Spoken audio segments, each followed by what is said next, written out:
Xeyir, əziz və dəyərli şagirdlər. Əziz şagirdlər, bildiyiniz kimi birinci qrupların qəbul imtahanında isbat sualları düşür və hal-hazırda gördüyümüz bu 4-cü sual da 2023-cü ildə birinci qrupların qəbul imtahanına düşmüşdü.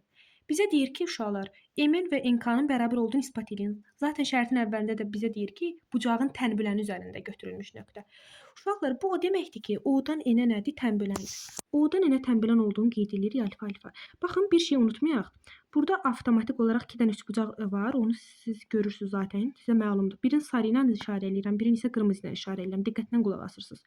Uşaqlar baxın, ikisi də düz bucaqlı üçbucaqdır. Bir bucaq alfa, bir bucaq 90 dərəcə. Mən bir bucağa beta deyirəmsə, belə çıxır ki, alfa plus beta 90 dərəcədə, düzdürmü? Bu bizə məlumdur. Onda digər üçbucağa baxın hələ.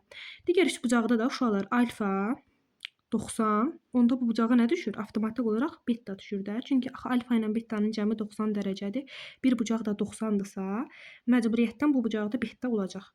Onda mən oxşarlıqdan istifadə edərək bunu isbat edə bilərəm. Oxşarlıq necə idi uşaqlar? Bax, sarı üçbucaqda alfanın qarşısındakı tərəf kain, qırmızı üçbucaqda alfanın qarşısındakı tərəf n-ə nisbət uşaqlar.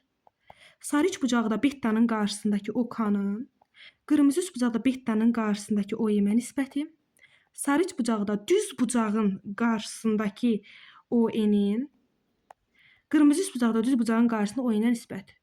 Buradan belə çıxır ki, ON-in ON-ə nisbəti zaten 1 deməkdir. Onda bu nə deməkdir? Həm KN N-ə bərabərdir, həm də OK OM-ə bərabərdir. Yəni buradan çıxır ki, KN yəni uşaqlar NK eyni şeydir. Yəni KN bərabər N-im. Yəni bu nə deməkdir?